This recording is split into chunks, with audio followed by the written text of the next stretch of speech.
All right. Good afternoon, everybody, and welcome to Spectrum 2021, brought to you by the WCA.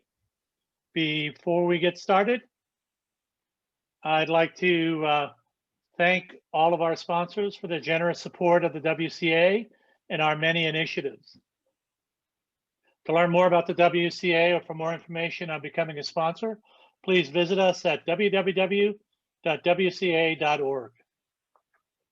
Today we have an interesting event in store for you. We're talking spectrum. And so the first question is, what do we mean by spectrum? Well, when we talk about radio spectrum, we're talking about a range of radio frequencies that are used for communicating. Think of your radio dial. As you go up and down the dial, you locate radio stations on particular frequencies. Now just imagine that dial expanding much, much further in both directions. That's where you would encounter frequencies assigned to other uses, whether it's mobile phones, Wi-Fi, satellite TV, air traffic control, police radios, Bluetooth, etc. Spectrum is the entire range of frequencies. And this is a foundational event for the WCA. For without spectrum, there is no wireless. Our panelists today, we're really excited to have them together. Some of them, we've gotten this gang together before and had some really great events. Are from Kelley Drye, Tantra Analyst, Google, HP Aruba, and Siklu Communications. From a administrative perspective, while the speakers are speaking, I'd ask that everybody keep their microphones on mute if they're not already there. And if you have questions, use the chat screen. I'll be monitoring the questions there. We'll ask our speakers once they finish or at the end of the event. And so with that, first up is Chip Yorgaidis. Chip is a partner at Kelley Drye's Washington, D.C. office focused on telecommunications and specific concerns related to spectrum management. Chip will talk to us today about what's up in Washington. And since we've just gone through a presidential inauguration, the FCC, NTIA, and Congress are all in transition, and a lot is going on. And so, Chip, over to you. Thanks, Tom. I appreciate the introduction. Good afternoon, everyone. Good evening, or good morning. I'm glad to return to this annual event and appreciate WCA asking me to join again. To get us started, I want to offer an overview of what we can expect given the recent change in Washington from a regulatory and legislative matter regarding spectrum issues.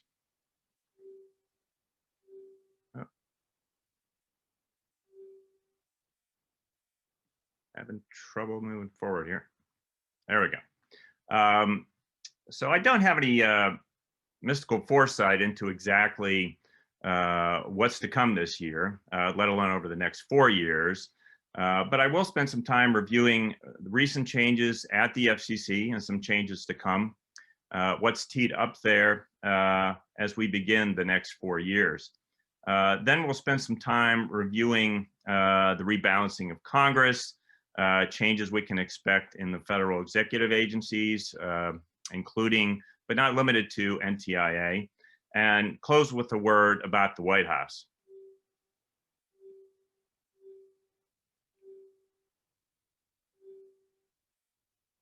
Having trouble moving the slides here.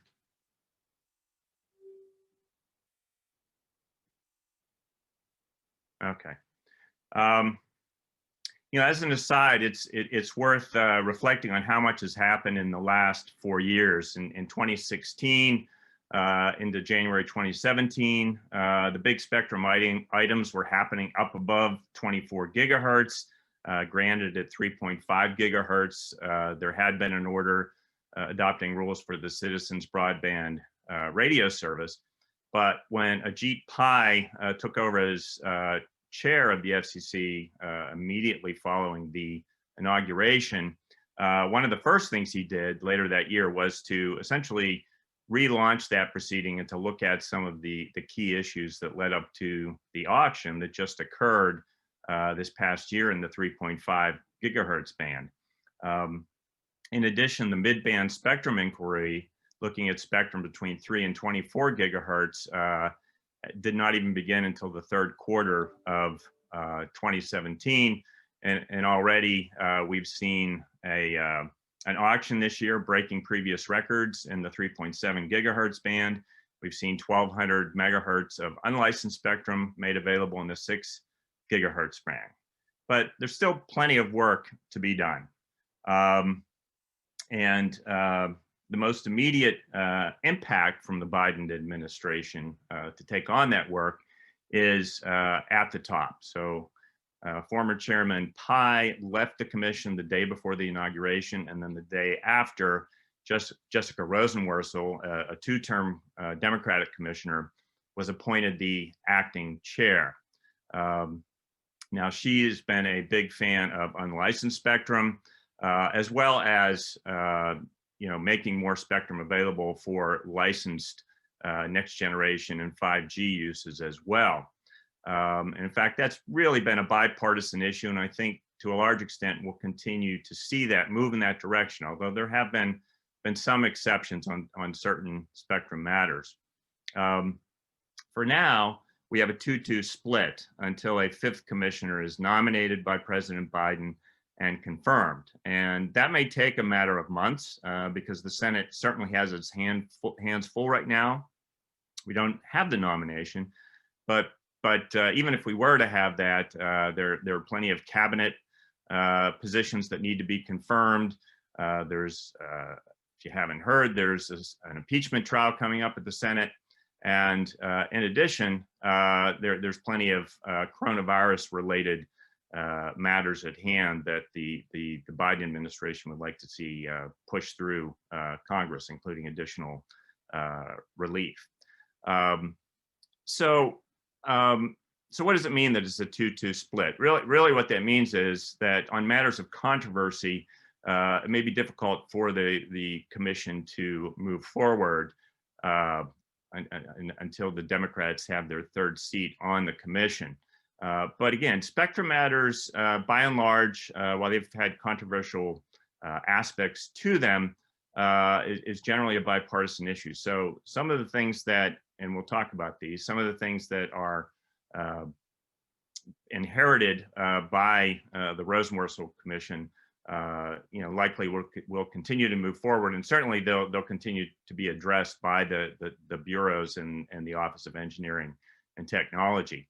But some of the major issues, apart from spectrum, on a likely agenda, like net neutrality, which the Democrats will want to look at again, and how to go about closing the digital divide, some of those issues may proceed a little more slowly under a 2-2 split.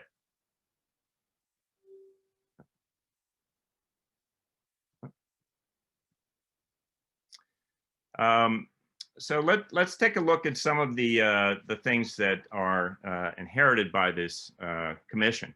As many of you, if not all of you know, in the middle of this month, there was completion of the first phase of the 3.7 gigahertz auction, which was licensing 280 megahertz of spectrum in the contiguous United States.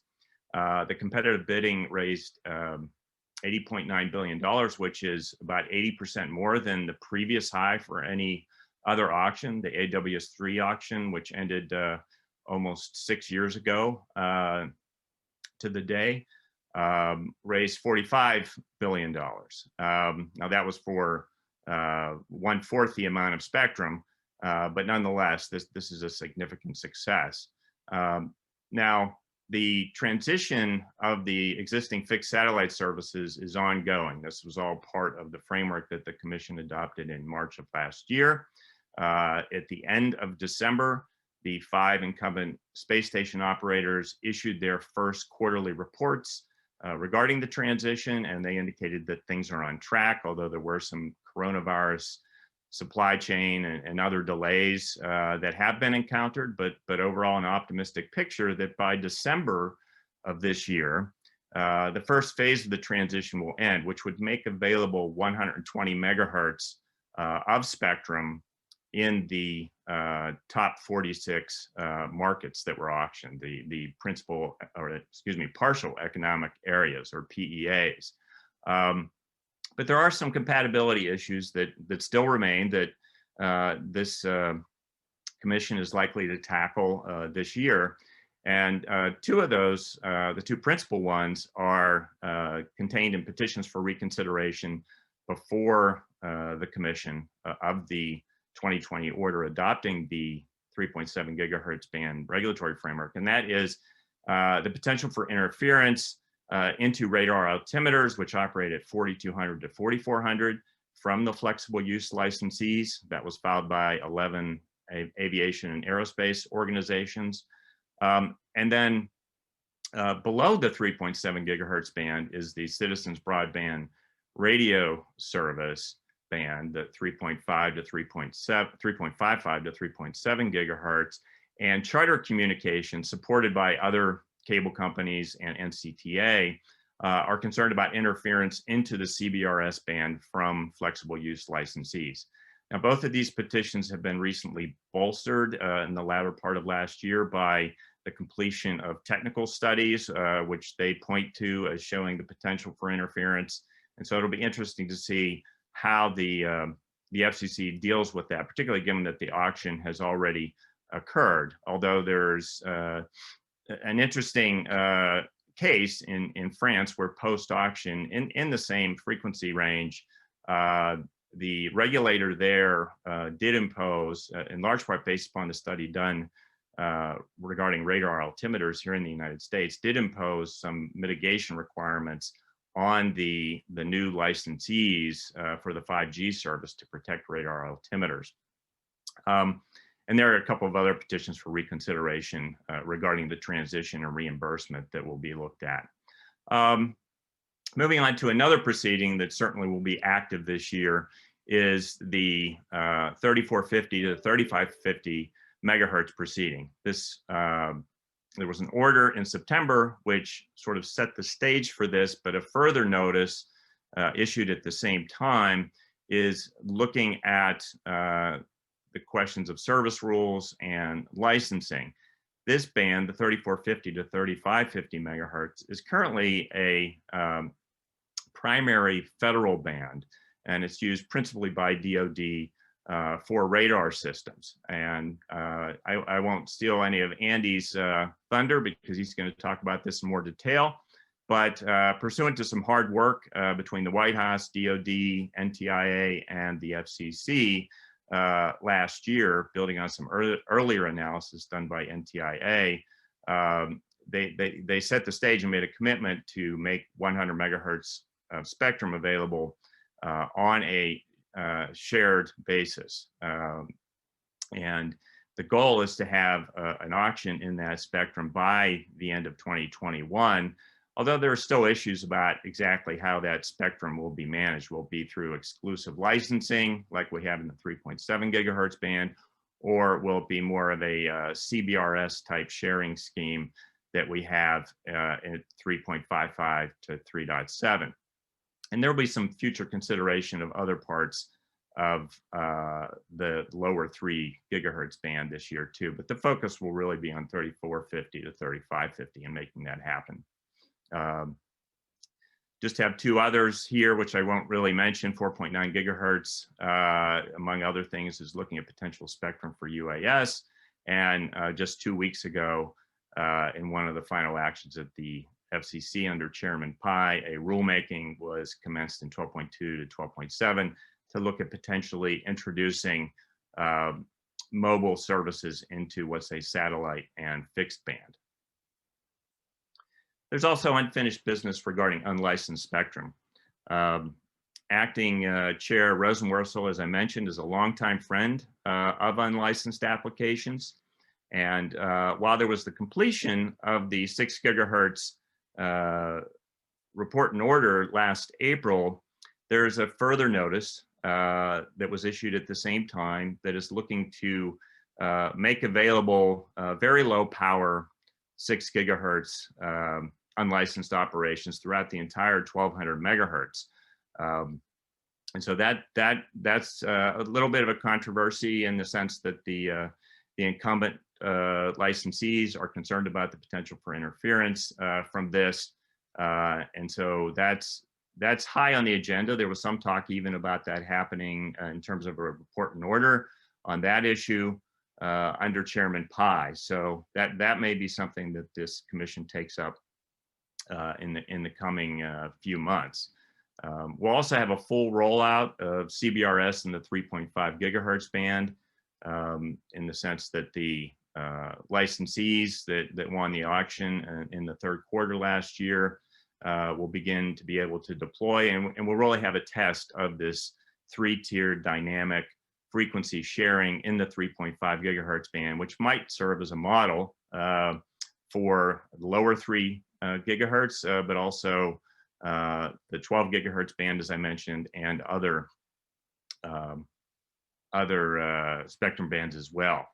The 5.9 gigahertz proceeding, which made available another 45 megahertz for Wi-Fi, is subject to a further notice, looking at some issues once the existing intelligent transportation system licensees transition out of the band, as they're required to do under an order that was adopted in November, and the commission is looking at making available outdoor operation to complement the indoor operation permitted in this new 45 megahertz that was adopted. And there are other unlicensed spectrum issues out there as well, including those related to ultra wideband, including a 2-year-old petition for rulemaking filed by Bosch, looking for a comprehensive reassessment of 16-year-old rules on that. And then also a number of waiver requests up in the 60 gigahertz band, and some of the industry members would like to see a rulemaking on the 60 gigahertz to introduce additional flexibility in the band. Want to mention briefly that UAS spectrum needs also may be taken up by this commission. There's a lot of spectrum that's being used already and being considered that's available under existing aeronautical bands, aeronautical mobile, or mobile bands that don't have an aeronautical restriction for communications. But there's a recognized need, particularly given the variety of UAS that may be deployed in the coming years, for command and control spectrum, or command non-payload communications, CNPC. There's a pending petition for rulemaking filed by the Aerospace Industries Association that got a boost by completion of some reports issued by the FCC and the FAA last year, as required by the FAA Authorization Act of 2018, so-called Section 374 reports, to move forward with that rulemaking. So we'll see if that happens. Meanwhile, NTIA, the federal regulator, has tasked over the previous 2 years its the Department of Commerce Spectrum Management Advisory Committee, which it oversees, to review questions with regard to UAS spectrum needs, particularly with regard to command and control. And that report's to be completed in March of this year. And then again, on the international level, the ITU is looking at satellite band for UAS C2. All right, just a few words about Congress. As you know, I'm sure, there's now a 50-50 Senate and a very thin margin in the House. So that's going to make it difficult for sort of partisan legislation to make its way through. But one thing this does help with is helping Biden nominations, if they might meet some resistance among the Republicans, getting through the Senate because of the 51st vote with the Vice President Kamala Harris. The nominations thus far in the cabinet that have been voted on have gone through overwhelmingly in support of the nominees. So it's not clear how much that will be needed. But in terms of the committees themselves, in the Senate, they'll be split. There'll be Democrats in the chair position, but the leaders are still working out the power sharing arrangements there. And any new legislation that didn't pass in the last Congress will now have to be reintroduced. How much of that will be spectrum related remains to be seen. Spectrum's largely a bipartisan issue, but it may depend to the extent it's tied into social policies and objectives. And anything that is controversial will remain subject to a Republican filibuster in the Senate, where 41 no votes essentially to move something off the floor to a full vote would be enough to continue debate on an item. However, there seems to be a bipartisan understanding that with regard to spectrum management, there needs to be attention on improving the relationship between NTIA and FCC. The previous 4 years saw several well-publicized turf battles between NTIA or some of the other federal executive agencies and the FCC. And Congress has made clear on both sides of the aisle of the need to address that relationship. I show here a picture of Senators Inhofe and Jack Reed, who head up the Armed Services Committee.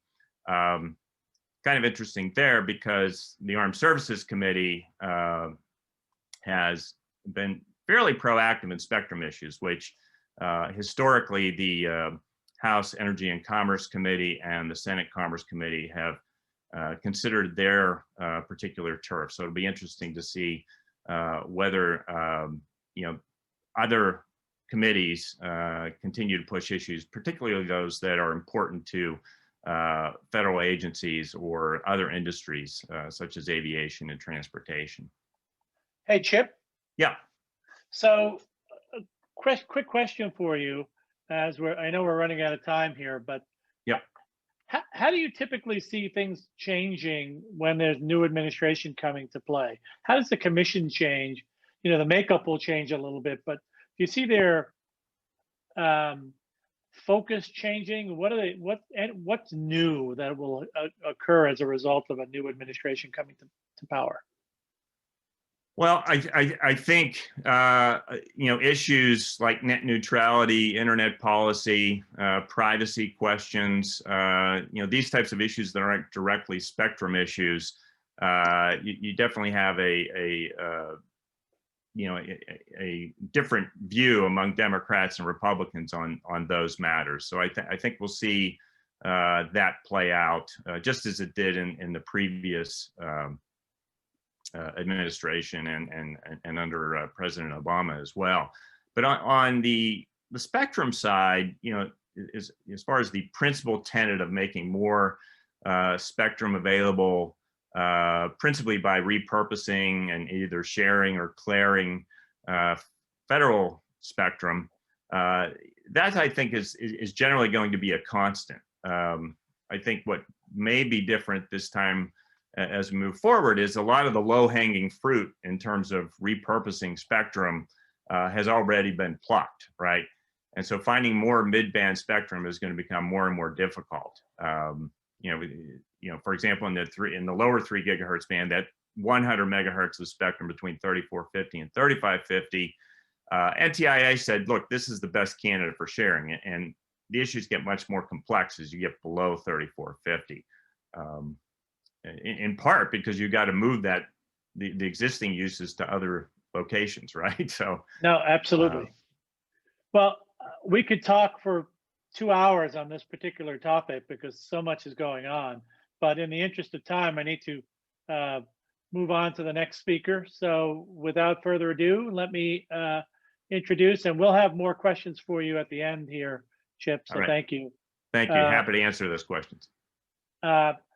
Next up will be Prakash Sangam. Prakash is the founder and principal at Tantra Analytics. He has more than 20 years global experience in engineering, marketing, business development of cutting-edge wireless technology and products, including 4G, 5G, IoT, Wi-Fi, CV2X, and cloud/edge services. Today, Prakash will talk about the first year of 5G traction and what the future looks like. So Prakash, over to you. Thanks, Tom. I'm trying to share my screen. Chip, thanks for the great introduction on how the behind the screen things happen in terms of spectrum allocation and such. And we are talking spectrum has always been a quest for all the wireless industry as such, because it's the blood that runs all the network. So, but it's even more so a matter of discussion because of two technologies. 5G, of course, is one, and other is Wi-Fi 6 specifically. I'll focus on the first part, on the 5G. In next 10, 15 minutes or so, I would like to give a quick brief on what has happened in the first real year of 5G in terms of deployments and such.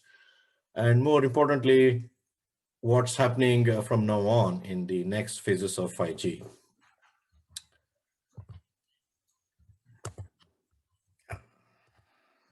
All right, so I mean, if I have to say that, say what has happened in 5G in like couple of words, then this is it. It's unprecedented global growth, and it is global as well. Although the initial talk of 5G was primarily in developed countries, but as you can see from the chart here, almost every country in the world except for the few in Africa have some sort of a 5G traction, a 5G plan.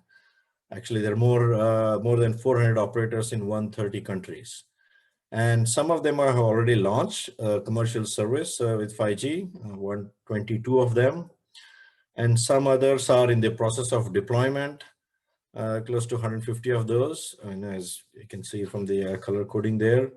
And around 140 are investing. What investing means is either they are planning or committed or trialing, and any of those phases they are in, which means they are in the line to launch 5G services in the respective countries and such. So, and it is the growth has been unprecedented, and you can see the more proof here. Initially we looked at, in that slide, we looked at the number of operators and the global reach. The same is true in terms of devices. So the chart on the lower left corner here shows growth of number of actual devices that were launched and announced within like 1.5 years. There are more than 500 devices that are announced, and more than 300 are already shipping. And it's almost very steady and high growth curve there. And the devices are coming in all different form factors. Obviously, majority of them are smartphones, because that's the first phase of 5G. But there'll be different, much more variety in the next phases. But even in the first phase itself, you already see hotspots with 5G, fixed wireless CPEs, industrial loud routers, modules, laptops, tablets, and AR and VR glasses, and so on.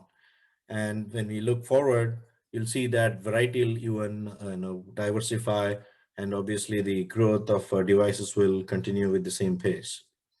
What is interesting when you compare this growth to how 4G growth was, look at the chart on the right side here, the curve in green for the first few years of 4G deployment. It's still a very steep curve with the hockey stick curve, the classic hockey stick curve.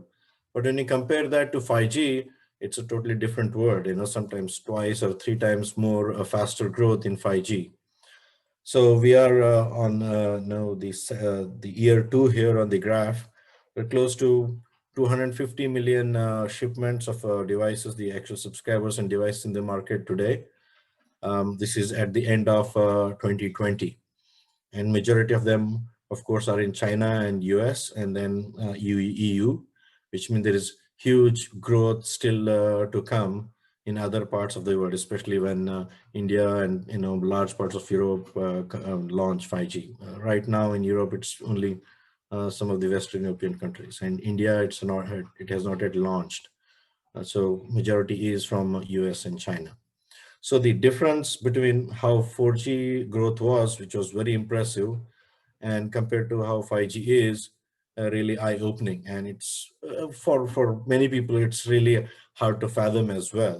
When I show this chart, people a lot of times question it, and how to supply all the back-end support, proof points on how this has happened. And one of the main reasons for the growth of 5G, and it's more so for 4G, sorry, one of the reasons for 4G and more so for 5G is a strong roadmap that 3GPP, the body, the industry body that gives the specification and standards for cellular networks, puts out. It is a very robust roadmap, started in the 3G days. 3GPP stands for third generation partnership project, which obviously started in the 3G days and has continued with 4G, 5G, and probably to 6G as well. And the standards are what are called as releases, and there are multiple releases in a typical G standard or generation. So what I'm showing in this slide is the releases related to 5G. The release 15 was when 5G was introduced, and what is commercial across the globe in all those devices and the networks I showed is this release 15 version of 5G. And I call it first phase of 5G. Why is that? Because obviously there are a couple more really phases coming in. The primary focus of first phase was smartphones. All the famous multi-gigabit speeds that you hear and huge amount of capacity to alleviate loaded networks and such, and primarily looking at smartphone use cases and applications. And the next phase coming up with release 16 is primarily looking at IoT and some of mission critical services. IoT, it's called as massive IoT for a reason. The objective here is looking at extremely dense deployment of IoTs. I think the target is 1 million IoT devices in a 1 square kilometer area. So that's pretty dense.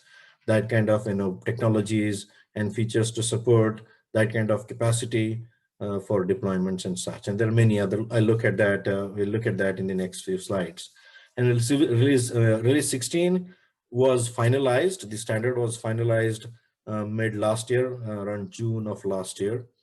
And it's remarkable that it was pushed by, I think, 3 months because of COVID, but even the full year was lost. Their meetings were not happening. In spite of that, 3GPP did a great job of finalizing and freezing the release mid last year. And the productization and trials and things of that nature are starting to happen for release 16. And release 17 is another major release, taking the performance and applications and the use cases to a new level. It is basically improving upon what release 16 introduced, and primarily focused on mission critical services. One good example that people ridicule all the time is about remote surgeries on a wireless network and such. So those will be coming in the later part of release 16 or release 17 and such. Right, let's look at what specifically release 16 does. What it does is heralding a new industrial IoT era, and a lot of people call it Industry 4.0 as well, wherein basically the whole industrial IoT sector will be changed. There'll be there'll be new generation factories, much more agile, much more flexible for addressing the changing needs. There'll be connectivity, untethering everything in the factories and so on. Industrial IoT is one part of it, but release 16 together with 17, it promises to transform almost every industry on the planet. I have listed some here, but these are just a few samples that I can come up with.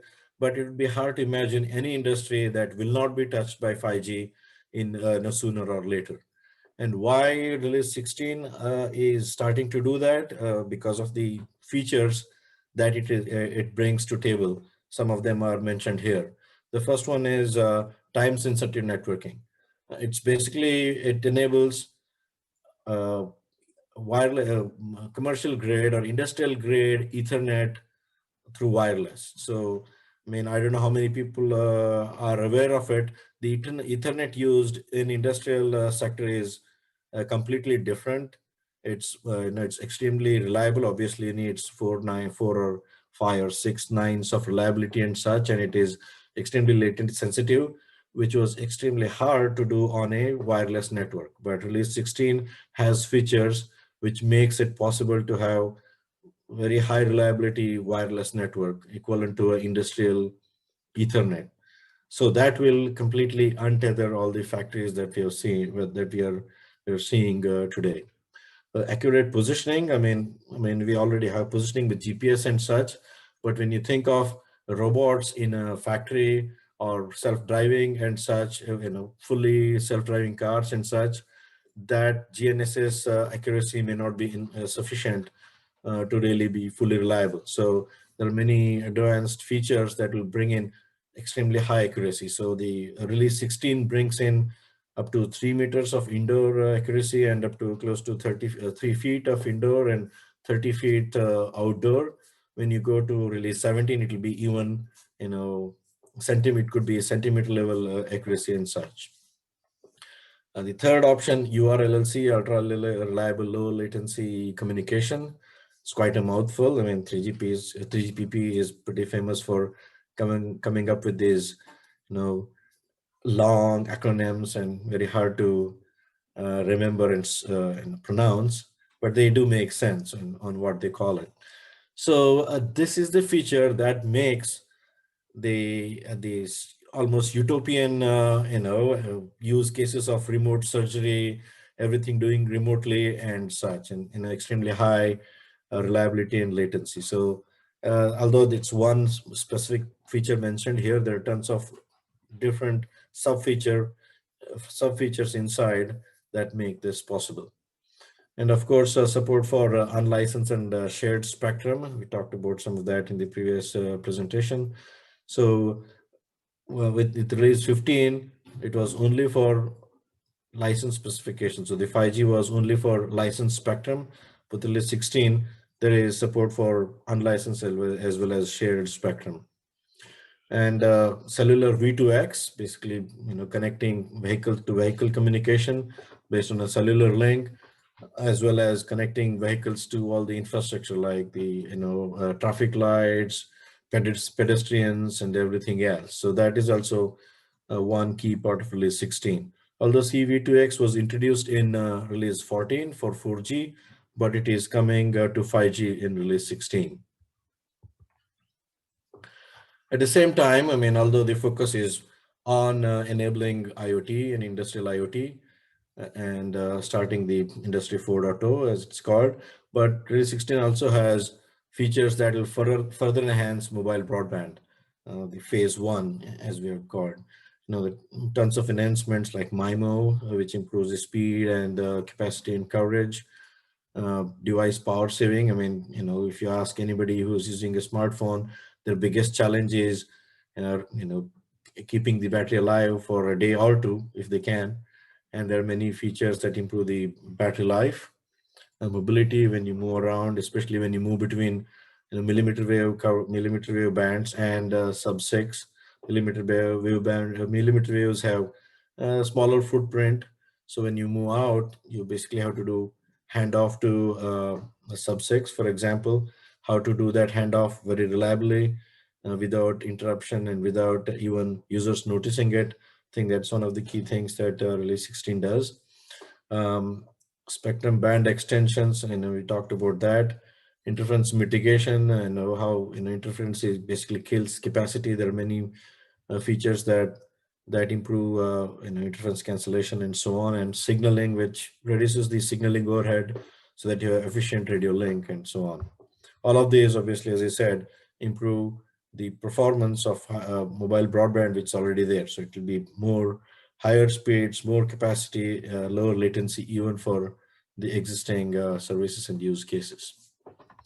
So, I mean, if you look at industrial IoT as such, there are many industrial firms have done lots of studies and come up with various numbers, and then none of them are in billions. All of them are in multiple trillions. So that's what I'm saying. It's $1 trillion opportunity. It's one of them is here, KPMG.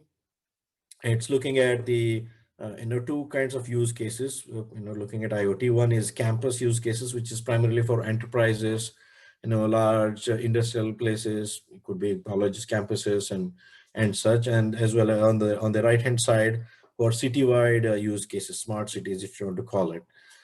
So if you look at each of the sectors itself are in hundreds and if not tens of billions of value being created with 5G. And So Prakash, yep. so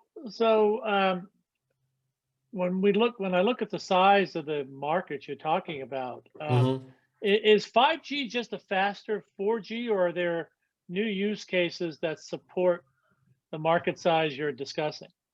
Very good question. 5G is not is anything but faster 4G. So why are all these use cases are being proposed and being thought about now? Many of these were not possible. Why? Because couple of reasons. One is capacity. When you launch 4G, the capacity in 4G networks, because of spectrum as well as the efficiencies, it was even hard to have good amount of smartphone traffic going. We all remember, it still is the case when you look at the downtowns in peak traffic times. It's your speeds comes to screeching halt. So it was very hard when we didn't have enough capacity to support the consumer traffic itself on the smartphones. It was very hard to use them for industrial IoT, for example, in a large way, right? That is one challenge and one difference. With the 5G, you have tons of new bands coming in and tons of capacity and efficiency coming in. Second and most important one is latency. Latency. I mean, latency, although there are mechanisms in 4G to improve latency, but they were not adequate. There are much more, many more things needed to happen. That's what 5G is doing, so that you have millimeter seconds of orders of latency, not everywhere end to end, but especially where you need them. The other thing, and the third point is reliability. Wireless is inherently unreliable medium for communication, right? It's always best effort. A lot of times, signals don't go through. I'm sure we have all experienced the coverage holes and such. When you want to use such technology for high reliability use cases in factories where you need 4, 5, 6 nines of reliability, you need a different kind of architecture, frame structure, and mechanisms to deliver on that kind of reliability. And 5G is doing that. And some of the things that I mentioned in the previous slides bring that latency and reliability. Right. That's great. So I'm sure we can go on for quite a long time here, Prakash, but in the interest of time, we'll have more questions for you at the end of the event. And we can talk through some of the other issues. We see some questions coming in now, but we'll talk to those in a few minutes, and we can go from there. And so with that, I'd like to introduce our next speaker, Andy Clegg from Google. Andy is the Spectrum Engineering Lead for Google. He has been a member of the U.S. delegation of 2 radio telecommunications conferences and has been involved with CBRS since its conception. He also helped develop Google's own Spectrum Access System. Today, he'll talk about the developments in the 3 gigahertz band. Andy?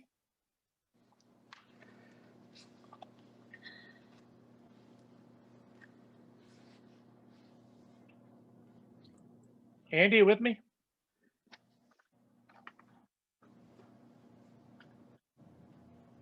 Yep, okay, there we go. Somehow it stopped my video and audio. Can you hear me okay now? Hear you fine, Andy, all right. Thanks. Can you see my screen okay? Yes, sir.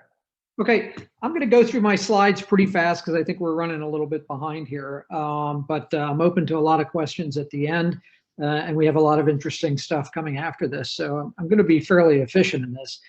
I'm just going to run you through what's going on in the 3 gigahertz band in the US right now, which is quite a bit of activity.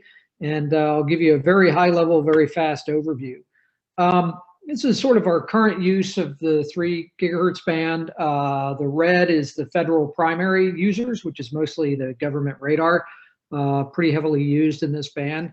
The green is things that are not the federal government that are primary users. And so right now we have CBRS occupying part of the 3 gigahertz band. And historically we have some fixed satellite service operating in 3700 to 3980, but that's being replaced, and I'll talk about that in a little bit. And then we have a number of secondary non-federal uses, including amateur radio and some radar applications and Earth exploration satellite service. But what we're in the process of doing wholesale in the United States is transitioning that 3 gigahertz band to a very different view. And that is, we're going to sort of compress the government radar, the DoD radar stuff towards the lower end of the band, and we're going to transition the upper end of the band towards primary non-federal use by broadband systems, including 5G and CBRS. And we are going to move the non-federal secondary out of most of the 3 gigahertz band. And so this plot is sort of the delta between the two. So this is what's happening. The green is what we've added at 3 gigahertz. The yellow is what's being relocated out of parts of 3 gigahertz. And the red is what's being removed from 3 gigahertz altogether. So the green is mostly 5G service in 3.45 gigahertz band, and the new 5G service in the 3.7 gigahertz band. And then a lot of the DoD activity and the fixed satellite service is being relocated to other parts of the band. And so that constitutes the biggest change. The big loser in all of this is amateur radio. They lose their 3 gigahertz allocation. I'm bummed about that as an amateur radio operator myself, but the FCC had what it believed was justification for that. So what are the latest developments really at a very high level? 3.7 gigahertz auction, Chip mentioned this earlier, raised $80.9 billion, plus the winners have to pay another $13 billion to relocate the satellite systems out of the band that they just bid on. CBRS is going well. There's currently FCC pending an order on 3.45 gigahertz. And then the world or the country is also looking at another 100 megahertz farther down, 3.35 to 3.45. So the 3.7 gigahertz auction was just completed this month.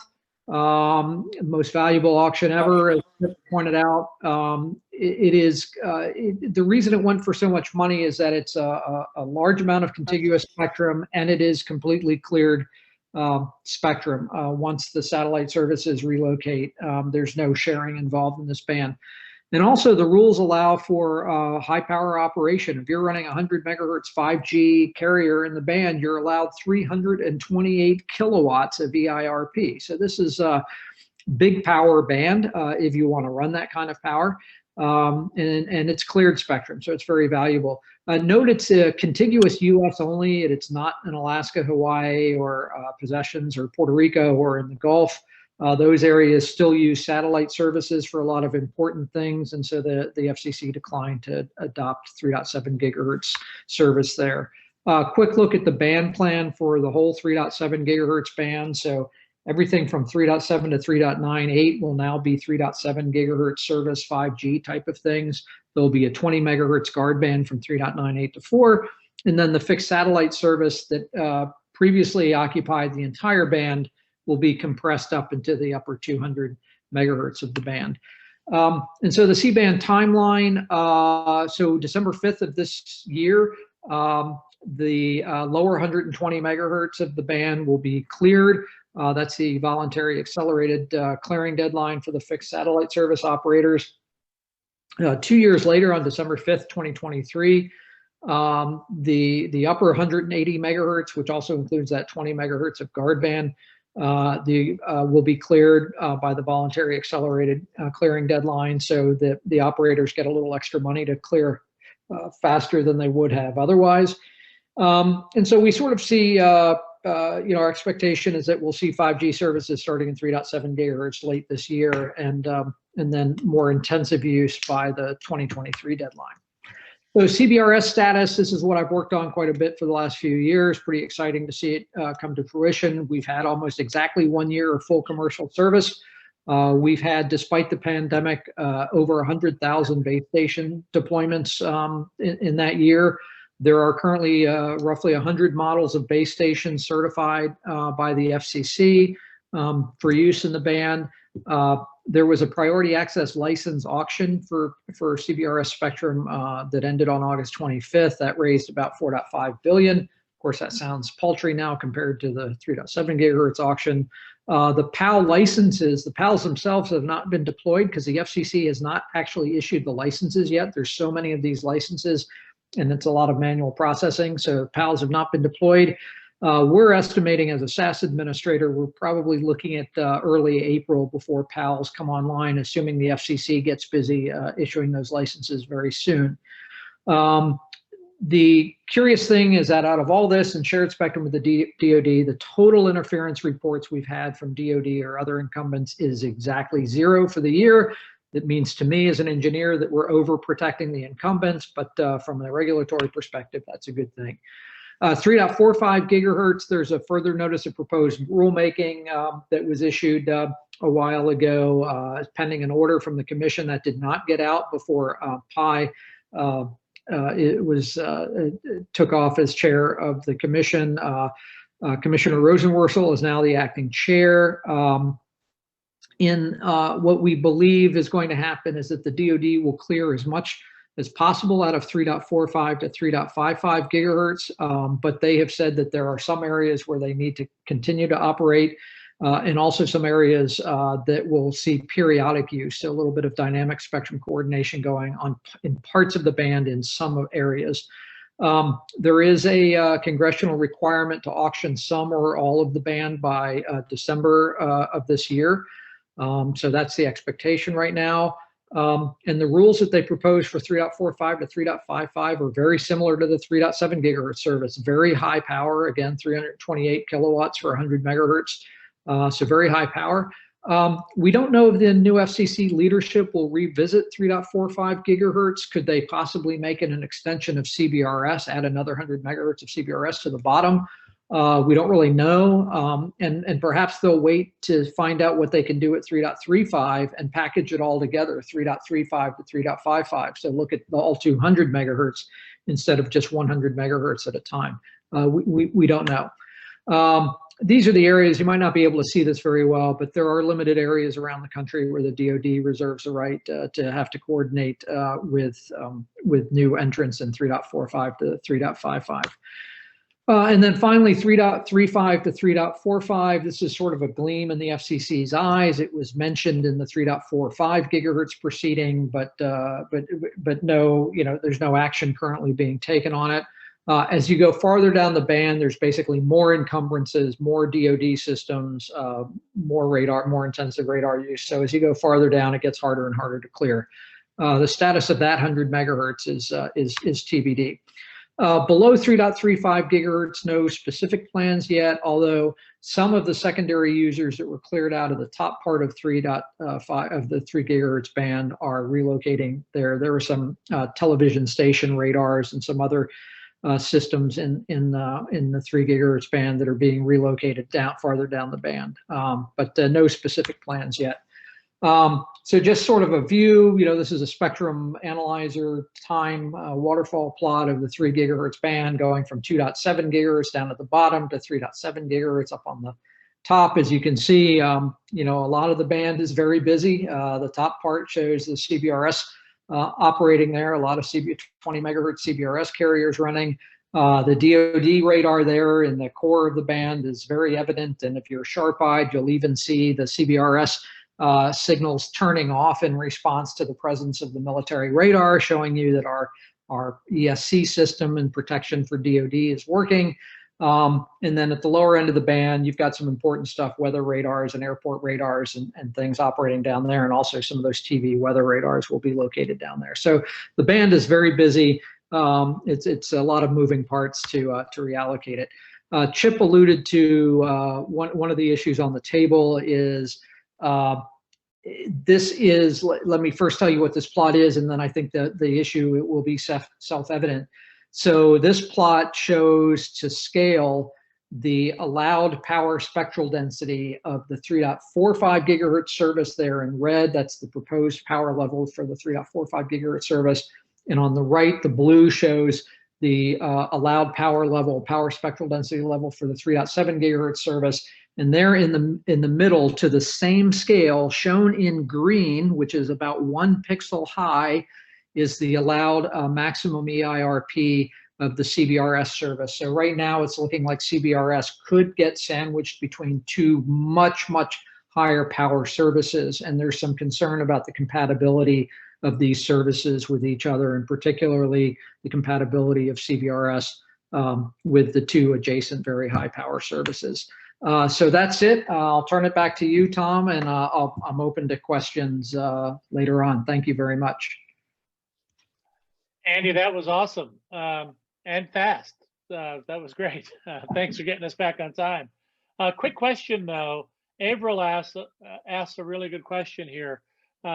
Do you think we'll see Wi-Fi as a broadband system in the 3 gigahertz range? There's not currently a plan for that, so I don't think we'll see it in the near term. There is 802.11y, which is a standard that allows for Wi-Fi in 3650 to 3700. That's been around for years. It was there to allow rural broadband and things in the upper part of the 3.7 gigahertz band. That wasn't heavily used, so I don't see Wi-Fi occurring anytime soon. The vast majority of the CBRS deployments have been either LTE or a proprietary technology that has been used by rural broadband providers. That's been the vast majority of deployments in CBRS. We've not seen any Wi-Fi. It would be allowed, but you'd need the standard, you'd need the channel designations and things like that, and we don't see that coming. Okay, great, Andy, and thanks again for being so expeditious in your time. Let me, I'm sure we'll have more questions at the end, some more coming on. But next speaking is Chuck Lukaszewski from, Chuck is the VP of Wireless Strategy and Standards at Aruba, an HPE company. He leads a team that represents HP and various standards bodies and regulatory groups, the IEEE, the Wi-Fi Alliance, 3GPP. And today, Chuck is going to talk about updates in the unlicensed bands at 6 gigahertz. So, Chuck? Great, thanks. Can you hear me? Yes, sir. You're fine. Great. So again, just to keep us on track, I'll keep us moving here as we go forward. Appreciate that introduction. And before we get to 6 gigahertz proper, actually, I'd like to just very quickly give folks an update on one proceeding that Chip didn't mention, but that completed just towards the tail end of the last administration, which is the 5.9 band. Obviously, it's immediately adjacent to 6 gigahertz, so there are band edge questions around it, but. On November 18th, the commission unanimously did adopt based on an NPR that was issued earlier in the year. They have settled the very long-running debate about what the highest and best use of what had been 75 megahertz running from 5850 to 5925 should be. And after a lot of debate and a cogently argued record, they decided to basically split the band into two parts. So the lower 45 megahertz has been allocated for radio LAN operations or license exempt operations, namely Wi-Fi, but could be also unlicensed LTE. And you will notice then there's an ITS or intelligent transportation notch from 5895 to 5925. That is essentially the next generation version of what was called DSRC, and which is a technology that had originally been targeted for the whole block. And there are some sunset provisions to affect the changes in the order.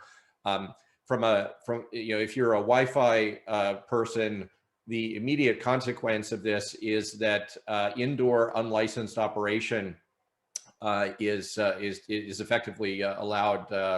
As soon as the order publishes in the Federal Register, which may even have happened in the last couple of days. It hadn't as of the middle of the month, but they also are permitting selective outdoor operation under a special temporary authority regime. And there is an FNPRM, further notice of proposed rules making, that looks into questions around making outdoor operation more widely available without the STA. So there's a bunch of concepts from the 6 gigahertz order that we'll cover in a minute about device classes and device operation that basically got pulled into the 5.9 RNO, in particular this distinction between indoor and outdoor devices. But anyway, this is a healthy development and provides some certainty. And you can see that, from again, a Wi-Fi perspective, even though it's only 45 megahertz, because of the way the channelizations and guard bands had worked in Uni 3, it actually is enough to round out a full 80 and an entire 160 that do not have DFS requirements. So it's a significant development. Now, moving on to 6 gigahertz, some of you may have seen a couple of these slides from me in the past, but this is the largest unlicensed allocation in history. It is hard to overstate the significance of this. When I presented, I think this is the 3rd year in a row I've talked about 6 gigahertz at this event. Of course, last January, we were hoping to get an order. We were pushing hard to sort of finish out the arguments in the docket. And the commission did end up voting on April 23rd to open the ban. And so, yes, it's a lot more spectrum in gross terms, but as we'll get into when we look at the channel plan, what's really important about this is that it provides not just more channels, but more wider channels. And that's really, to some extent, we've outgrown the spectrum allocations that we have, because there are not enough 80 megahertz or wider channels to really allow unlicensed operations that have to self-coordinate in real time to really thrive. And so the 6 gigahertz band is going to make that possible. Here's a new slide. There's been a massive amount of activity just even in the last 60 days on this. It changes almost by the week now. So here's a quick visualization essentially of the status of the global effort. So, as it stands now, 8 countries have committed to opening the ban. 4 are open now. That's the US, Guatemala, Chile, and South Korea. And all 4 of those countries opened all 1200 megahertz. 4 additional countries have made decisions to open and indicated specific timeframes or even dates. And then a further 56 countries are currently in the midst of a regulatory process of one sort or another. So you can see, for example, the Americas, the entire hemisphere on the left, there are, I think, 9 open consultations that are underway right now. We had a big deadline this past week with both Mexico and Canada, and then Peru, Argentina, Brazil, Colombia, Honduras, and are all open. And then, of course, in Europe, we have both the European Union countries as well as CEPT, and they are in the midst of a 2-year process that's been underway in the CEPT process. And then we have 3 countries, India, Australia, and Japan, that have just recently indicated that they're going to be studying the ban. And Japan indicated they would be issuing a consultation shortly, but we haven't seen it. As a further just update in terms of when some of these blue countries in Europe will convert to green. So the EC decision, the final decision, will be taken here in the next 60 days. That is legally binding on the 27 members of the union to transpose into national law by the end of this year. And then, as some of you may know, the EU 27 are part of a further organization called the CEPT, and there are 48 countries that participate in that. So, for example, Russia is a member of CEPT, but not a member of the European Union currently. And they generally are expected to transpose by May 21. 31 of those administrations have already said that they'll implement as is, and 3 with slight modifications. So this really, the USA, we talk about American leadership, but this is a fantastic example. The US really fired the starting gun here, and we have had just extremely rapid take up globally. And of course, I don't have a slide in here about device announcements, but there are tremendous, significant numbers of clients and access points that are starting to come into the market, or at least the announcements. So I mentioned before the device class structure. So very quickly, I want to just walk you through the final order. And again, if you'd seen me present before, you might know some of these terms. But and I'm just going to breeze through this at a high level. We'll send the slides around. So you have low power indoor APs. These are fixed devices, meaning they're permanently attached to power. They don't move. They cannot be weatherproof. They cannot have external antennas. And then there is standard power APs, and this can be indoor or outdoor, but primarily it'll be outdoor. And again, they're fixed. They are going to be controlled by a spectrum database, similar in concept, but simpler in execution to what we have in the 3.5 band or the TV white spaces. And then a device class that we do not have in the United States, but has been approved in several of these other countries, is very low power. This is a mobile class, so it'll do things like tethering off your smartphone, and you may have vehicular applications. So these are the 3 categories of access point. And then, of course, we have clients, and that you're all familiar with those. And the sort of unique, or the new twist in the 6 gigahertz band is that they have, in the US at least, they have to be 6 dB lower power than the AP to which they're connected. In other countries, we don't have that same constraint. And then the US also adopted special provisions for a client that is indoors that is permanently connected to power. So think about a set-top box or a smart TV. And that device, as long as it complies with the LPI rules, is able to use the full power without having to have that 6 dB restriction. And the same idea exists outdoors for what are called fixed outdoor devices. And the use case there would be CPE devices on the side of somebody's house for example, rural broadband. So it's much more complex, right, than what we're used to in 2.4 and 5 gigahertz. But this is a result of the the very complex incumbent environment that we have to coexist safely with. So a little bit about the channel plan. Again, some of you have seen a version of this from me in the past. There's a new addition, which are these kind of reddish channels here every 4 20s. So you can see in the US model is to open all 1200 megahertz, and several other countries have followed this model so far. And I'm showing the channels with the orange stripes are ones that are also available for outdoor standard power operation under AFC control. And then the European model initially is the lower 500 megahertz, and we expect that they will come back and look at the upper 700, but there are various administrative reasons why they started with the lower 500. So again, this is enough for 3 160s or 6 80 megahertz channels. 80 megahertz is the minimum we need to generate a gigabit of throughput with 802.11 technology. And in the US, you see 7 160s, which is really profound. It is enough channels to run a repeating channel plan. And so 160 megahertz may well be the default bandwidth in countries that follow this model. So very exciting. The orange channels are what are called preferred scanning channels, and this has to do with in-band discovery of Wi-Fi access points by Wi-Fi clients. Which brings me to Wi-Fi 6E, which is a term that you may have read about recently. So the Wi-Fi Alliance announced earlier this month the availability of the 6E certification. This is Wi-Fi 6 in the 6 gigahertz band. So it's a greenfield band. We don't have the older generations of Wi-Fi to worry about.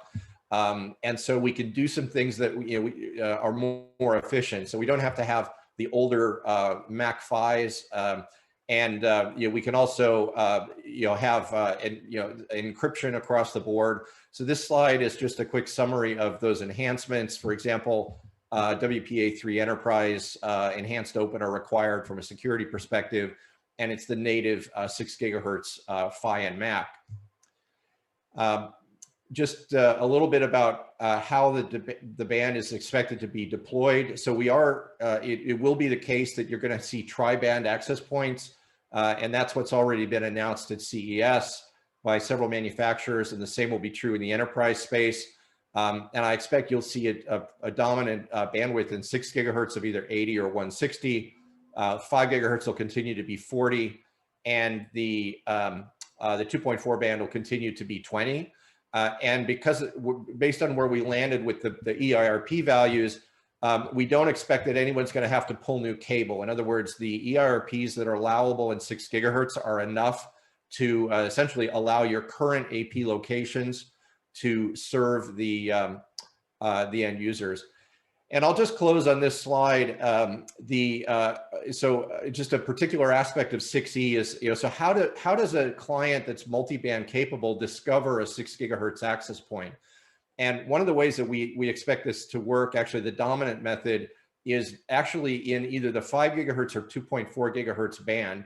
And so here's just a quick little animation. So I have a phone on the left, and he starts to scan. He decides that he wants to join an AP.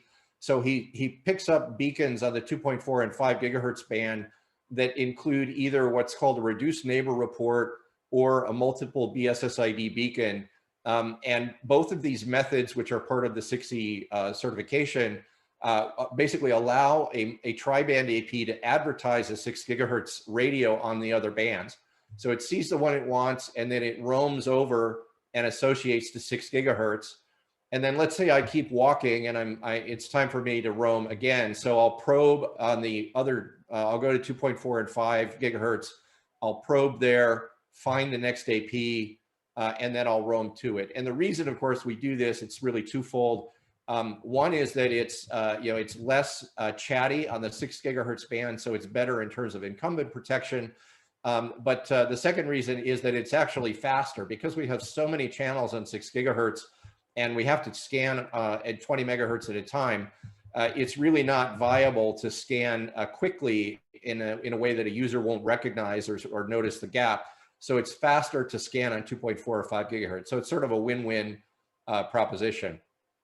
So anyway, let me wrap it there. I'm beyond my time, but I'm very happy to take questions afterwards. Chuck, thank you so much for that. Quick question for you. As we look at, we talked about 5G and we're talking 3 gigahertz and 6 gigahertz. What's the HPE/Aruba view on how to compete or cooperate? Is this an indoor-outdoor thing? How does this look to you? Sorry, between 5 and 6 or 3.5? Well, you see 3 point, just that there's multiple pieces of spectrum. You have CBRS in the 3 gigahertz range. You have the general 5G, and then you have all the things going on in 6 gigahertz. Got it. Yeah, understood. Yeah, I didn't hear you clearly. So, I've made this comment at many conferences and continue to believe that these technologies are fundamentally complementary. We live in what I call a multi-RAN era. Enterprises today deploy multiple access networks. An obvious example is Ethernet and Wi-Fi, right? One wired, one wireless.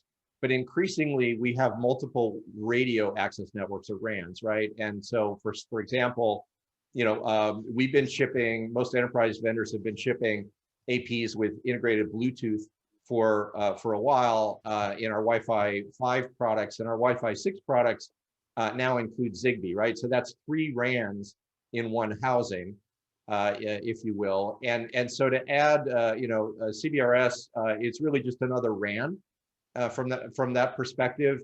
And all of these RANs have, specific, attributes, right? Bandwidth, latencies, security characteristics, whether they're native IP or not. So they're all tools in the toolkit for a network architect to address particular problems. And, CBRS has a role to play. We just announced the CBRS go-to-market strategy. And I have a white paper out on this, dealing with this convergence topic. I'd be happy to send it to anybody afterwards. Chuck, thanks so much. That was a very interesting update, and it's always a pleasure to have you join us. Joining us in the cleanup position is David Sumi. David is VP Marketing at Siklu Communications, and he has a wide range of technical and marketing expertise in the wireless, from Wi-Fi to small cells to 5G. And David's talk today will be on 60 gigahertz and Terragraph and what's eminent in the high bands. So Dave, welcome, and we're looking forward to your talk. Thank you very much. Make sure everybody can see the screen properly. Is that working? It is. All right. Yeah, we had a few pilot errors a while ago. So again, this has been a pretty interesting discussion. I've been doing wireless for a while, and the frequencies and the different applications, all very familiar, I think, to everybody on the call. Recently, about a couple of years ago, I got the opportunity to join Siklu, and Siklu plays in the 60, 70, and 80 gigahertz bands. Bands that I didn't even know were commercially viable, that there was much product out there. I always kind of thought, what in the world are you going to do up there? Who makes components for those kinds of frequencies? Well, what's interesting is that over the past few years, it used to be an exclusive domain of point-to-point equipment, and it was, $20,000 to buy a 1 gigabit per second, 70 gigahertz band point-to-point. But there's been a lot of innovation in the last couple of years that's brought those prices down. And one of the things that I think is very exciting about Terragraph is that Terragraph is going to make 60 gigahertz a mass market frequency. And we're seeing it already. So just a little bit, we were talking about, you look at all the different frequency bands and all the talk about CBRS, and they're going to release 120 megahertz, and that's great. That's wonderful. And even up here, hey, we're going to get some 100, maybe we're even going to get a gigahertz. That's really cool. You got to look up here. Between these two bands, there's a total of 24 gigahertz of spectrum. There is no other place in the frequency band that has this much spectrum available, with 14 gigahertz in the V band, which is license exempt, and then a total of 5 gigahertz here and 5 gigahertz here that's paired in the E band. So when we look at the world and we talk about this being a gigabit world and that everybody wants gigabit access, there's really no question that as capacities and demands for speeds continue, you're going to outstrip whatever you can do down here, and you're going to see quite a number of systems up here. We're all familiar with Verizon doing their 28 gigahertz. I think they might have 450 megahertz, maybe. But again, when you talk about 14 gigahertz in the green guy and another 10 in the purple, it cannot be understated how much that enables everything. Now, the problem, again, has always been cost.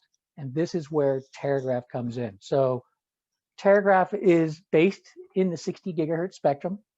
It is a wireless mesh. And the whole goal with Terragraph is to offer wireless fiber. I mean, let's just say that's what they're trying to do.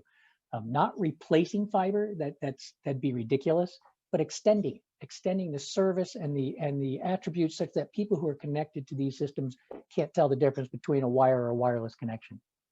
So you'll see the multi-gigabit speeds. I think the average channel size here is 2 gigahertz is your average channel size. It is a mesh topology. And one of the things that's kind of interesting is I remember 5 gigahertz mesh was popular from a company called FireTide years ago. Had some pretty good success in the market, but then self-interference really started to become an issue. And it started to really become, they were thought of as RF polluters. One of the beauties of 60 gigahertz, it's short range. It's completely line of sight and short range, which sounds like something that's not so good. But if you're deploying a mesh network, that's actually not a bad attribute to have, because you're going to have much, much less self-interference from the mesh nodes. True, you're only going to get distances of maybe a couple hundred meters between the nodes, but you don't, if you can make that node low enough cost, then that's not an issue. Part of Terragraph is using OpenR.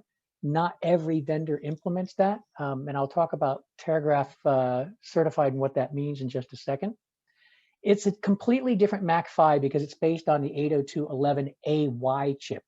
So in that AY chip, Originally people were doing 60 gigahertz with the 11AD chip, and that was kind of a continuation of the CSMA-CA MAC, not necessarily the most efficient. But when Wi-Fi 6 came out and the 11AY chips started coming out, there was a good deal of input into Qualcomm for one chip vendor in terms of the types of things that you could add to this chip that would make it really much better for outdoor operation. So you have a scheduled MAC, you have deterministic MAC, you have TDD, TDMA, which means you can implement real QoS on top of these networks. And this is part of what they're really hoping for, is extremely low latencies in these mesh networks. Historically, that was another kind of a downside from mesh, is not only that they were very much an RF polluter, but latencies. I mean, you really could not make a mesh network go more than a couple hops deep before the latencies just became really unusable. But with the Terragraph, they're focusing on 1 millisecond or less latencies per hop. So you can take a network 3, 4, maybe 5 nodes deep and still be doing an excellent job with that, which is important for some of the applications that I'll talk about later. Cloud management, everybody, all the Terragraph vendors, a lot of them, and Siklu included, are focused on implementing layer 2 SDN operations. You're going to have an entity in the cloud that's going to monitor these large networks and really monitor and control the RF and even down to the point of controlling the beam steering that exists in the 11AY standard. So the cloud management is a big piece of this as well. The network planning is something where vendors are differentiating. As with any standard, it's great that you've got the standard and you bring down the cost with volume manufacturing and it gets wide proliferation. As a vendor, you still have to differentiate. You still have to convince people that your box is better than the other guy's box. So what you're going to see, what's happening already in the vendor community, is software is starting to become a big deal. Automated design and network management tools, automated, layer 2 SDN WAN operating the network.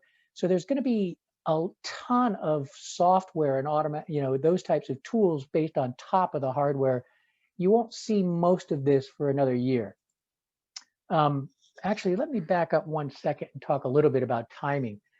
So what you're going to see is you're going to see a lot of announcements about Terragraph equipment. You're going to see a lot of announcements about Terragraph trials this year. Terragraph has been around for about 4 years. They did a couple of prototype proof of concept boxes. They took it to a couple countries around the world, made some PowerPoint slides, and that's what everybody's been hearing and seeing for the last 4 years. So there really wasn't any products. Facebook was promoting this, but there really wasn't a way to do it. The 11AD chip that people wanted to use just really wasn't going to cut the mustard. So it wasn't until Qualcomm started delivering the AY chip to people such as Siklu and our competitors that you started to see true Terragraph systems come to the market. So those chips came out, I want to say about 1.5 years ago, roughly sometime. And typically for vendors in our space, it's about 1 year from the time you get those chips. And I'll be honest, the chips were not bug free when they first came out, and it wasn't all software or firmware that had to be done. So there were a few chip spins, but basically all the vendor community has been working for about the last 1.5 years. We have announced our Terragraph system. I know there's probably at least 6 other companies that have announced Terragraph products. And the vendor ecosystem is pretty strong. I mean, Facebook has done a good job of getting vendors involved. So Dave, can I interrupt for 1 quick second? Sure. I don't mean to cut you off, but we're coming up on our limit. Not to stop you, I just want to announce to everyone that we're going to keep this going beyond the 5:30 timeframe. So if you care to stay with us, please do, when there's not an automatic cutoff. So okay. Back to you, Dave. Thanks. Sorry. No problem. I don't have too many more slides. I just want to talk about some of the things that people are going to be doing with Terragraph. Gigabit internet access is the most obvious. This has been a market that has used Wi-Fi in the past and basically using Wi-Fi chips again, to be honest. So this is the classic where you don't necessarily need to run fiber to every doorstep. You can run fiber down the middle of the street, or maybe you only bring your fiber connection in just to the beginning of the block right here. And then with the mesh topology, you can have hubs on homes. You can really make it quite easy to deploy. So you'll see what we talk about as an end-to-end solution. You've got the design tool, get the layer 2 WAN SDN box, EMS, and then you see a variety of different boxes connecting. The other application that Terragraph is targeting, and this one's kind of interesting, and I'm kind of watching this one myself, which is small cell backhaul. I think we all heard the siren call of small cell years ago, and it never came to fruition for many good reasons. Number one, I'm not sure the demand or need for them was quite there yet. Networks weren't reaching the capacities, or the demand wasn't reaching the capacities that it is today. And I think people also found out that, you know, in terms of permitting and timing and cost, deploying a small cell was just as complicated as deploying a tower. So small cells never really came out. But the fact of the matter is 5G, and especially 5G new radio in the millimeter wave bands, is going to have a lot of boxes. And you're not going to be able to run fiber to every one of those boxes. And so one of the use cases, provided that Terragraph can deliver those sub-millisecond latencies I was mentioning, they'll be on a street pole in street furniture, and there'll be ideal systems to do small cell backhaul. So we might actually get to see small cells sometime in our lifetime. The third application that we see a lot of use cases, or a lot of potential applications, are smart cities. Prakash, I think it was talking about 5G IoT and the massive scale that that's going to go out on. Those are primarily low bandwidth, low data rate applications, sensor applications, monitoring equipment, et cetera. Where we see Terragraph playing a role is in what we call broadband IoT. Your video cameras that are running, 4K, probably pushing 80 to 100 megabits per second. Put a couple of those on a pole, you've got some pretty decent capacity demands. We see schools will be using them. We see message boards, code blue boxes, public Wi-Fi backhaul will absolutely be an application as well. And as the Aruba gentleman mentioned, 80 megahertz channel and a Wi-Fi access point, you're generating 1 to 2 gigabits of connectivity for the end user. You need a backhaul that's going to be able to handle that. So we see these types of applications in the smart city. The idea really, and it's still shaking out, is that you're going to have this mesh network. It's going to be there with a multi-gigabit capacity, and people are just now starting to think about, what could I do with all of those gigabits? One more click, and that was it. Nice and short and simple. I really just wanted to give you guys an idea of the activities that's going on in that upper millimeter wave band frequencies. It's quite exciting, and what Terragraph is and why Terragraph is really going to commoditize the products and drive market adoption of this technology and the things we're going to do with it. So I'm all done. Dave, thanks so much. That was really enlightening. Quick question for you. How will Terragraph get to the price levels necessary for widespread adoption with the mesh 60 gigahertz limitation that Wi-Fi doesn't have? The way it's going to get to price points is with the chips. So you've got a chip, you've got a nice, pretty cost-effective 11AY chip. I think you'll see initially you're going to see terminal units, or CPEs as they're sometimes called. You'll see those in the $300 range, but I think within 2 years you'll see those as sub $100. That's great. Well, thank you so much, Dave, and I want to thank all of our speakers for participating. I have a few extra questions here at the end. Dave, you mentioned Facebook. What's their interest in Ciclu or Terragraph? That's a really good question, and the answer, I had the same question. What in the world is Facebook doing driving this type of technology? I mean, this is 60 gigahertz wireless is about as far away from liking a post as I could imagine. But if you think about it for a second, the answer is pretty straightforward. How many people are on the internet today? Maybe 2 billion. There's probably 2 billion people who aren't on the internet with a broadband connection today, and that's 2 billion people that Facebook would like to get in touch with. That's great. Well, I mean, they seem to be extending their tentacles into all sorts of areas in this market. So that's interesting. Yeah, they're really trying to pull back at this point. They were really critical and convincing, quite honestly, in convincing Qualcomm to develop the chip with the assurance that they were going to make sure this was a real market. But now that the vendors have the products coming out, what they're doing is they're really backing up and becoming more of a cheerleader and just trying to help nurture the nascent industry that's going on. So I don't think we'll be hearing too much about them in the future. We have, thanks, Dave. We have a question from an amateur radio operator. The question is, will somebody friendly with the FCC ask them to suspend the $35 fee for amateur radio operators? So I'll leave that to those of you in the space if you want to comment on that. But that's I haven't done much in the ham space for quite a long time now. But do you want to take that one, Chip? Well, I would just suggest haven't followed that issue, if it's been an issue, if it's been raised by the ARRL, for example, but you might try either your local chapter or the national organization to see if you can get them energized on that, if it's not been taken up by them already, because I think their voice would be important on behalf of all the amateurs to register that complaint. Perfect. Well, thanks, Chip. And again, thanks to all of our speakers today. I hope you found this discussion enlightening. And I'm going to plug a new event for the WCA. It's at the bottom of my slide, but we have the WCA podcast getting ready to launch. And it'll give us the opportunity to spend time with guys like Chip and Andy and Dave and Chuck to drill down a little deeper on some of these subjects, which we can't possibly get to in an hour and a half format. There's just so much going on in Spectrum. We felt it would be irresponsible for us not to have all of the speakers that you heard from today represent their specific points of view and expertise so that we could share them with you.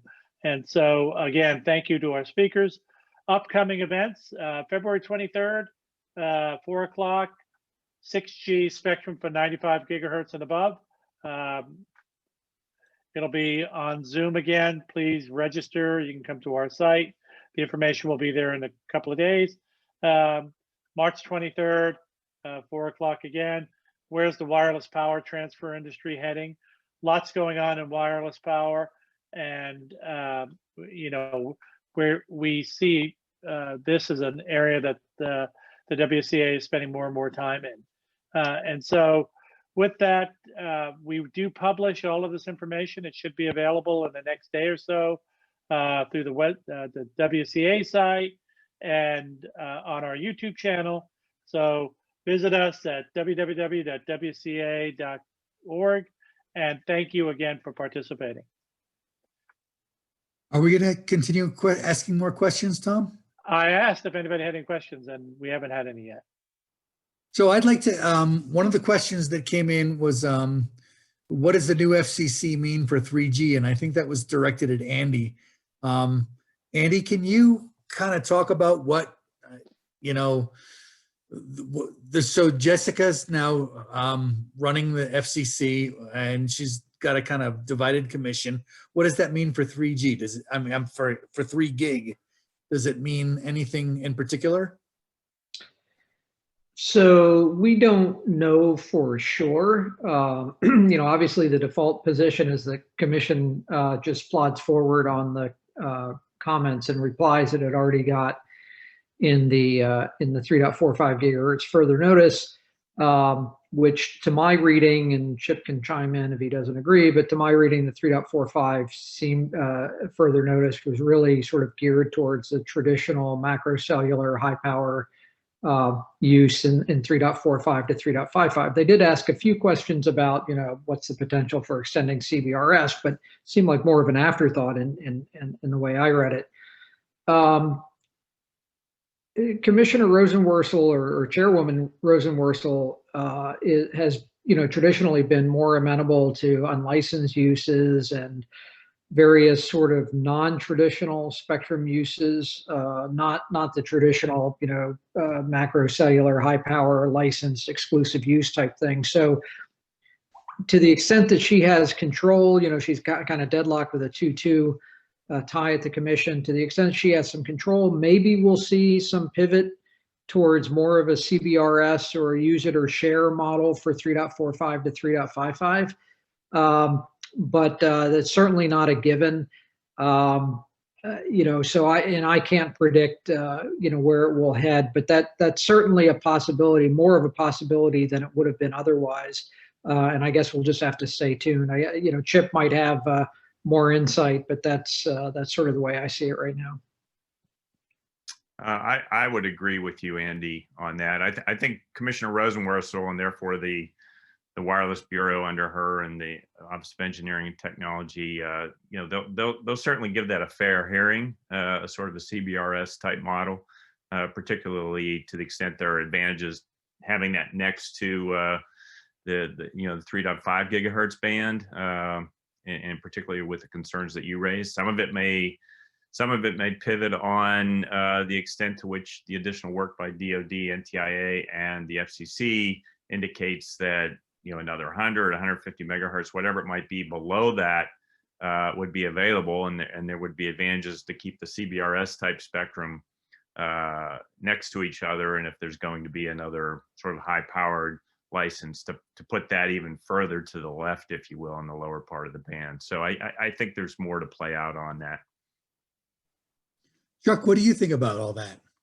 Well, yeah, so I was just going to jump in and say, I think the most important thing that needs to happen this year is adoption, right? So, as I alluded to earlier, we, HPE Aruba made an announcement in December about a CBRS solution. So we've jumped in the pool, and we're talking to a lot of customers about potential use cases. But I think, if it will be a lot easier to make arguments to the commission about the importance not only of extending and expanding the band, but also, as Andy said, to protect the band, right, from some of these, neighbors, on the adjacent bands and some of the power issues.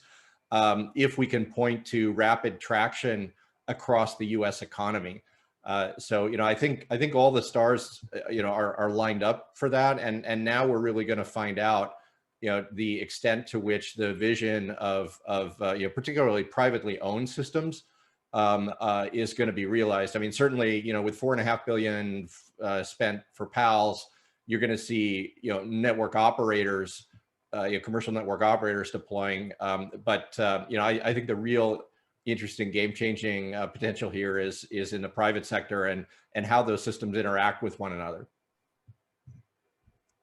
Yeah, makes sense. Hey, Dave, I have a question for you, if you don't mind. Is 60 gig really a backhaul technology, or is it really a CPE style technology? It's just a lot of spectrum, and people are going to do different things with it. That's really it. Like I said, you just have so much spectrum available. So, a lot of people, there are point-to-point backhaul products in the 60 gig right now. They don't go very far, maybe half a mile if you've got a fairly large antenna on it because of the oxygen absorption.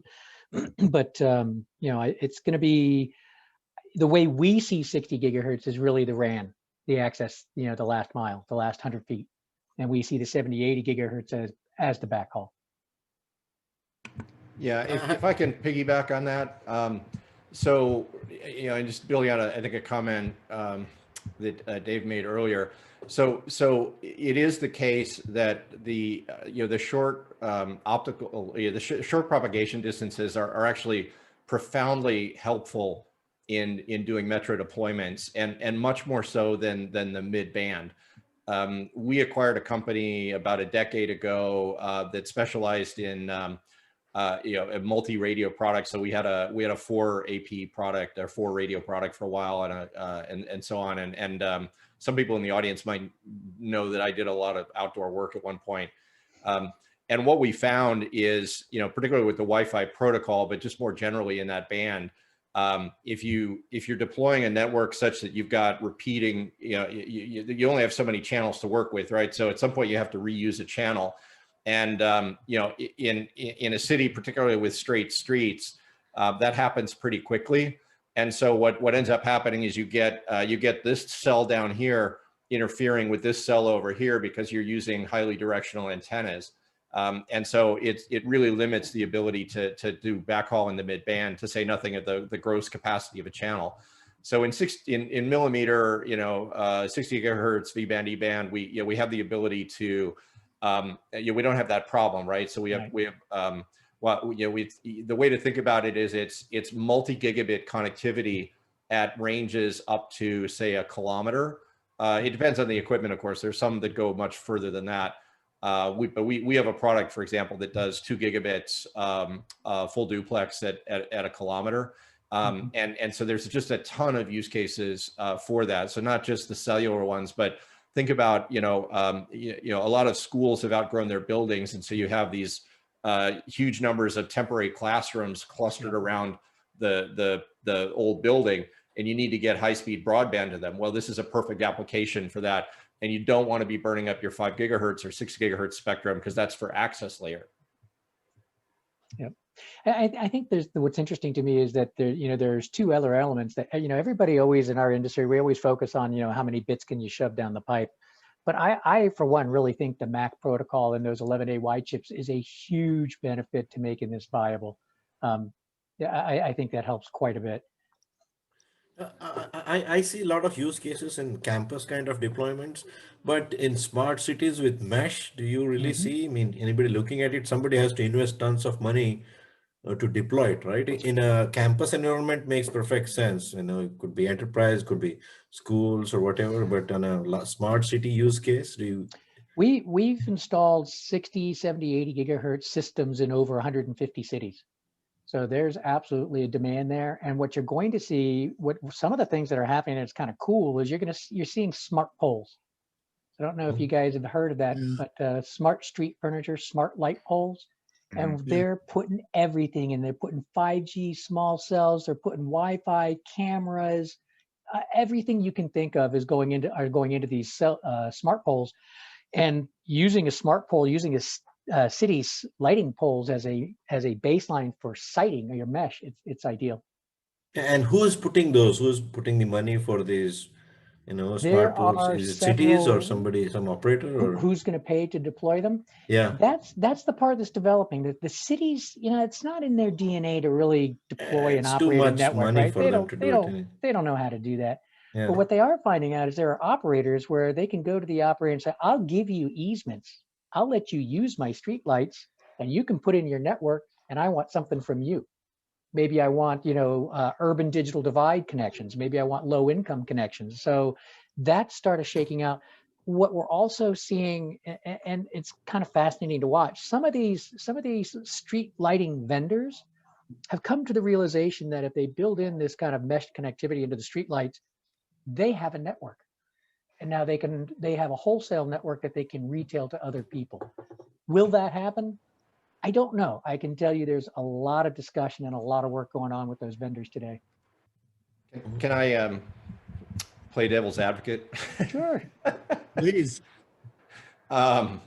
So, I mean, not so much, we are believers in 60 gigahertz and mesh, but I think where Prakash is going, so cellular, tier 1, tier 2 MNOs are about to relearn the very painful lessons of the municipal Wi-Fi industry, right? And, 3.5 gigahertz is smack in between 2.4 and 5. And some of you will remember, right, that the design criteria for municipal Wi-Fi networks was -75 to the back wall of the first room facing the street with the pole, right? and even that didn't work in most cases, which is why you saw CPE devices with 200 milliwatt uplinks come online, right, that were then repeating the signal out inside the home. So 3.5 gigahertz is going to be a profoundly different game in terms of outdoor to indoor propagation. And I think some of the densification questions that the industry is facing are really going to require collaboration between the private sector and the MNOs, because I just don't see a path to I don't think you can get dense enough. I don't think you can get on enough poles and there aren't enough poles that would continuous power either, right? So that's an issue in the US as well as around the world, right? Just because there's a pole with a street light doesn't mean it has 24/7 power, because it might well be switched at the corner where the photocell is, right? And the cost to replumb the power all the way down the street is cost prohibitive, right? Before you even get to the pole. So anyway, I think this is going to be, this is the siting and permitting problem equivalent of the next generation of 5G deployments. You know, it's funny. I had somebody tell me not too long ago that wireless is half technology and half real estate.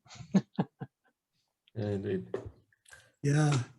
So in 5G, there's something called IAB as well, which basically for millimeter wave, for example, you use, it's like relays, right? Mhm. I mean, a lot of them are looking at that as well. Yeah, for- I won't claim that all the business models have been figured out. What I do see is I do see cost-effective technology hitting the market, and I can't wait to see what smart people do with that. Mhm. Right. But the US operators are already committed to collectively on the order of 360 billion or more of spend, right? Just to build out 5G in the United States, right? 80 billion for the auction that just closed, plus, the estimates are at least 280 for the full build out at the relevant level of densification. And if that's not enough, right, then from where does the money come to get indoors? Right. So we're back to the CBRS and the 3.5 equation here, because that it may be that is the sort of partnership that it becomes necessary to sort of close the loop, if you will, for the end user experience.